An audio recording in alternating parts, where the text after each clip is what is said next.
পাকিস্তান সফরে বাংলাদেশ এ দলের টেস্ট অধিনায়ক এনামুল হক বিজয় আর ওয়ানডেতে তাওহিদ হৃদয়।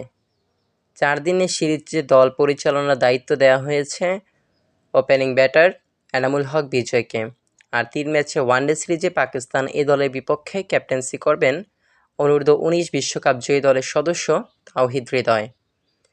এ দলের পাকিস্তানের সফরসূচি: প্রথম 4 দিনের ম্যাচ 10 থেকে 13 আগস্ট ইসলামাবাদ, দ্বিতীয় 4 দিনের ম্যাচ 17 থেকে 20 আগস্ট ইসলামাবাদ, প্রথম ওয়ানডে 23 আগস্ট, দ্বিতীয় ওয়ানডে 25 আগস্ট এবং তৃতীয় ওয়ানডে 27 আগস্ট। সবগুলো ম্যাচই হবে ইসলামাবাদে। প্রথম 4 দিনের ম্যাচের জন্য বাংলাদেশ এ দল মাহমুদুল হাসান, জাকির হাসান, এনামুল হক বিজয়, মমিনুল হক, মুশফিকুর রহিম, শাহাদাত হোসেন, মুসাদ্দেক হোসেন, মাহিদুল ইসলাম, নাঈম হাসান, হাসান মুরাদ, তানভীর ইসলাম, হাসান মাহমুদ, তানজিম হাসান, রেজাউর রহমান ও রুয়েল মিয়া।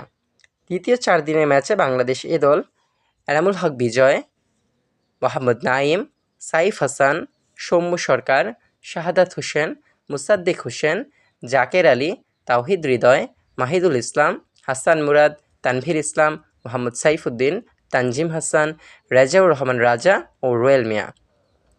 50 ওভারের সিরিজে বাংলাদেশ এ দল সৌম্য সরকার, এনামুল হক বিজয়, মোহাম্মদ নাঈম, সাইফ হাসান, তাওহিদ হৃদয়, মাহিদুল ইসলাম, মুসাদ্দেক হোসেন, জাকের আলী, রিশাদ হোসেন, মেহেদি হাসান, তানভীর ইসলাম, মোহাম্মদ সাইফুদ্দিন, তানজিম হাসান, রেজাউর রহমান ও রুয়েল মিয়া।